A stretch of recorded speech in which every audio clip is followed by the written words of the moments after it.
When I was a teenager, I worked a job at McDonald's that I never especially enjoyed. But after I was there for, about a year or so, a new manager came to start to work at the store, and he and I didn't get along. And my level of satisfaction with the job, which had always been low, just plummeted and caused me to look for a new job. I learned the lesson that who is in charge and how they are in charge matters.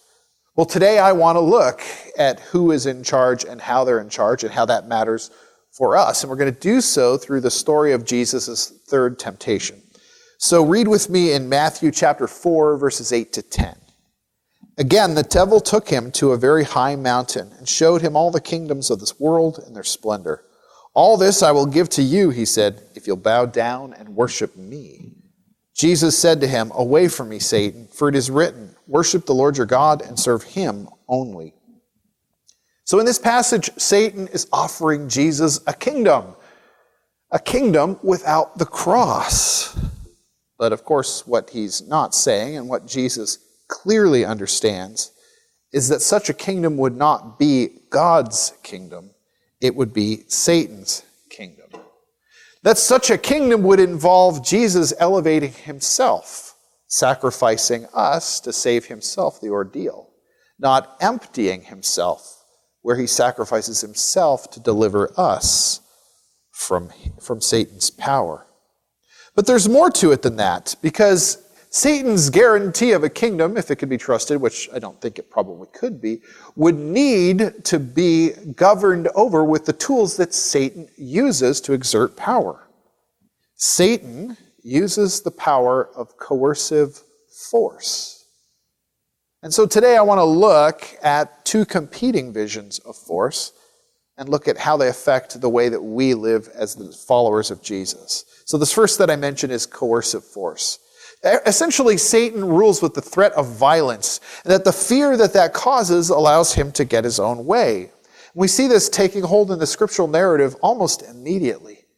Cain hates his brother Abel, needs to dominate him, and so he uses an act of violence, his murder, to establish dominance over him.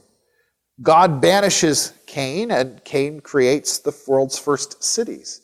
And cities are the place out of which empires come. Empires, of course, in scriptural story, Egypt, Assyria, Babylon, Persia, Greece, Rome. These are the things that cause so much harm to God's people. Empires really embody the might makes right, or the give us what we want or else approach to power that Satan uses. This kind of power is self-elevating.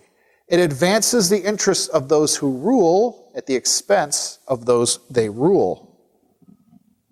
Now, in our day and age, we still practice a form of this power. Now, granted, we have sanded off some of the rough edges. We no longer practice mutilation as a judicial punishment, and most countries no longer practice capital punishment.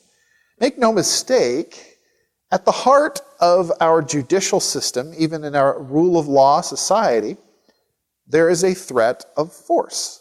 If you disobey the laws for enough times and seriously enough, somebody will come and will remove you and put you in a cage.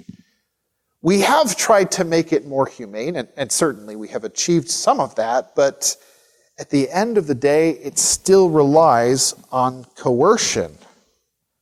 Now, I think we just assume that this is how it must be.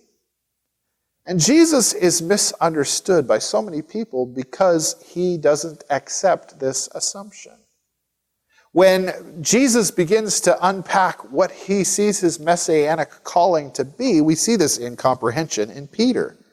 In Mark chapter 8, 31 to 33, it says, he began to teach them that the Son of Man must undergo great suffering and be rejected by the elders, the chief priests, and the scribes, and be killed, and after 3 days to rise again. He said all this quite openly, and Peter took him aside and began to rebuke him. But turning and looking at his disciples, he rebuked Peter and said, get behind me, Satan, for you are setting your mind not on divine things, but on human things. You see, a crucified Messiah is at odds with everyone's expectations of what a Messiah would be. They thought that the Messiah was going to be a conquering king who took up the throne of David, the great warrior. In order to do that, of course, you have to remove other claimants to the throne, which at that point in time would mean Rome. And so Jesus is going to kick out the Romans. That's the only thing that makes sense to them. So when Jesus starts talking about being crucified, this just sounds like babble to the disciples. And so Peter doesn't know what he's talking about. But he tries to tell Jesus, no, it's not going to be like that.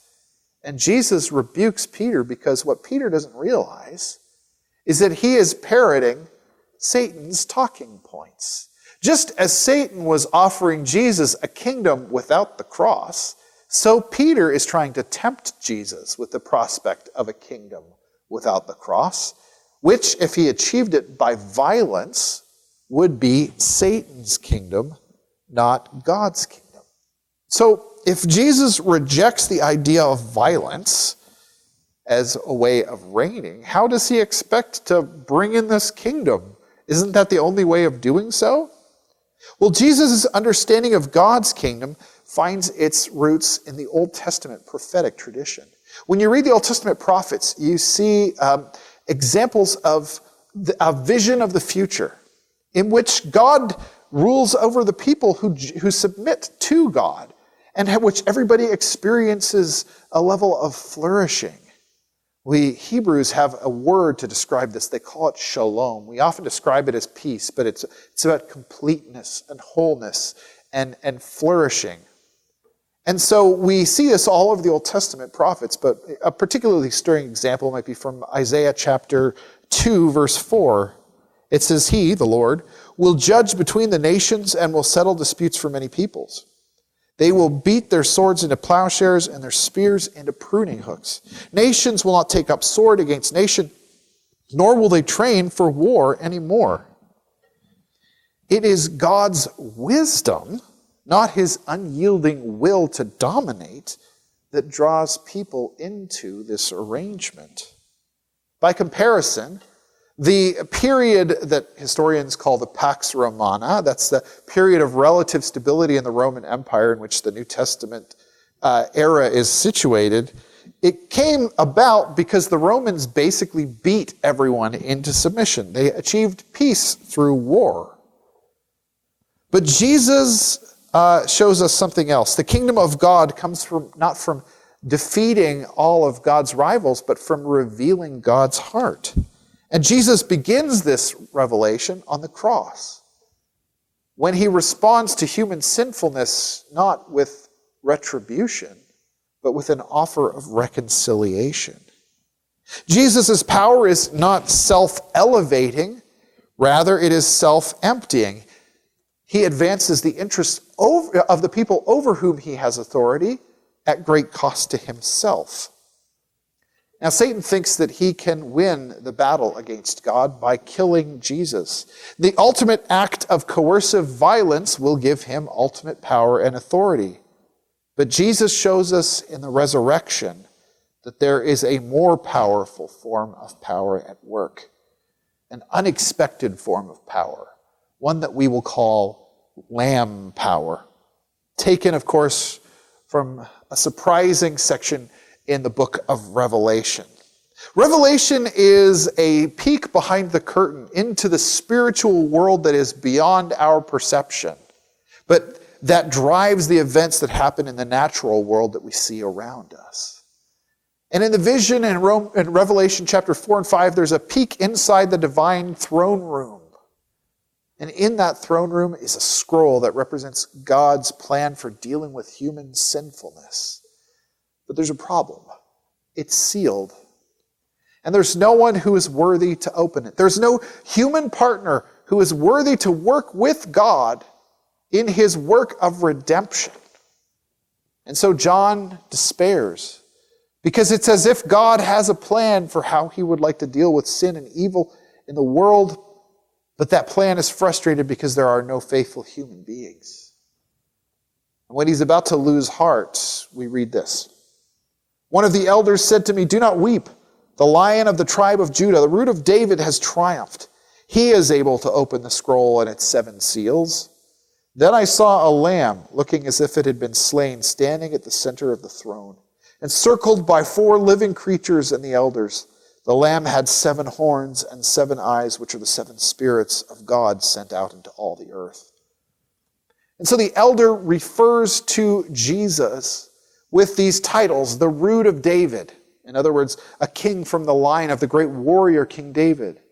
The lion of the tribe of Judah, Judah, of course, being the tribe out of which David's family came, and a lion being a symbol of great power and strength and authority. And so he's setting John up with this expectations of a great conquering king as the Messiah. And then John turns and experiences the biggest head fake in Scripture when he sees a slain lamb on the throne, not the lion he was expecting to see. God's power, his authority, takes its shape in the sacrificial act of Jesus. This lamb has 7 horns, which in Messianic speak means that he is all-powerful. And he has 7 eyes, which the text says is the 7 spirits of God going out into all the world. In other words, he is all-seeing and all-knowing. This is a picture of God's power at work in this small little lamb. The resurrection vindicates that the sacrifice of Jesus is what true power looks like. Now, this is not a general theory that weakness always overcomes strength. Rather, it is to say that weakness that is obedient to God overcomes all human strength because of God's great power. God reigns with lamb power, not with domination, but with the determination that comes from his unquenchable love. Now, this is important to us because our actions as God's people are meant to bear witness to Jesus' victory. We bear witness to the crucified and risen Lord by demonstrating this same power of weakness in our own lives. We overcome evil with lamb-like power. That's why in the rousing conclusion of Romans chapter 12, Paul writes, "Do not be overcome with evil, but overcome evil with good." So our posture towards the world needs to echo Jesus' posture, to be self-emptying rather than self-elevating. And this comes with a stark warning. When we seek to use coercive power to achieve God's purposes, even with wonderful expectations, we're not using God's tools, God's power. Instead, we're using Satan's tools, Satan's power. And so it's not God's kingdom that we are receiving, it's Satan's kingdom that we are receiving. We're often seduced by the lure of this type of power. As individuals, we are seduced by it when we try to use power to elevate ourselves over others. Maybe I manipulate people around me. I've heard of pastors who use intense manipulation in order to try to get people to do what they think is right for them. But in the end, they end up causing untold damage in the lives of those that they've dominated.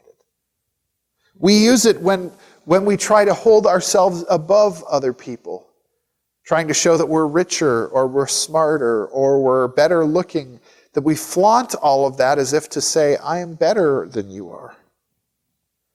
We use this kind of power, we're seduced by this kind of power when we engage in office politics with little regard for how our actions affect the well-being of other people. But it's not just how we strive to use this power as individuals, it's also how we strive to use this power as the church. When we get caught up in trying to pursue or build God's kingdom by whatever means are necessary.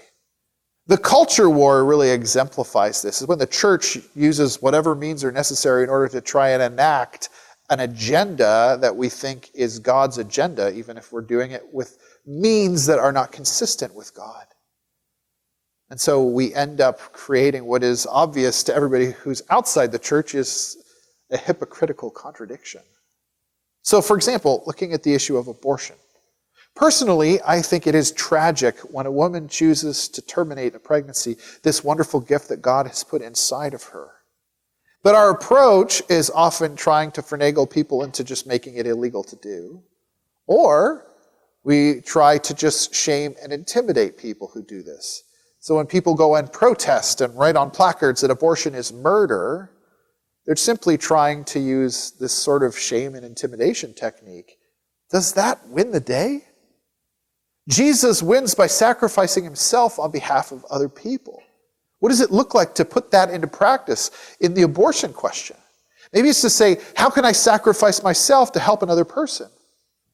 How can I meet a person who's contemplating abortion and say, how can I give of myself, my time, my resources, my emotional energy, my encouragement, my support, in order to hold you up so that you're not forced to make this decision? That it's not through shaming other people that we save the lives of the unborn, but it is through giving ourselves in love to other people that we make it possible for people to experience this. God's kingdom doesn't come when we subdue all opposition to God. It comes when people are transformed by encountering God's love. We testify to God's reign when we serve others in love and refuse coercive power. Now, people may protest and say, wait, that's naive. If you do that, people will exploit you. They'll hurt you. Well, it's naive if you don't understand that that's where it might go, where it probably will go. Jesus isn't naive. He allows himself to be hurt, but he knows that that's what's going to happen. But he also knows that in the end, God will use that for his redemptive purposes.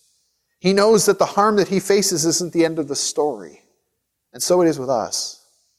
When we follow Jesus' example, even when we are hurt by others for doing so, we know that God can weave that hurt into his grand narrative of redemption. And so we overcome evil by following Jesus' example.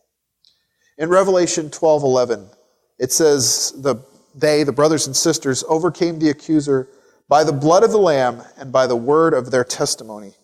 They did not love their lives so much as to shrink from death. In other words, the people who followed Jesus won because he won, and they participate with him in his victory by following him where he goes, by doing what he does, by just like Jesus not insisting on keeping his own life but giving it up for the sake of other people, they also follow Jesus' example. Do you believe that Jesus is Lord? Do you believe that he vanquished evil on the cross? If so, then living a life of lamb-like power is your testimony to the truth that you believe. Jesus rejected Satan's kingdom and his way of reigning at great cost to himself. When we are presented with that same temptation, you can have the kingdom without the cross. Do we see it for what it is? The temptation not to receive God's kingdom, but to receive Satan's? Or are we saying that when Jesus was confronted with his choice, that he should have chosen differently?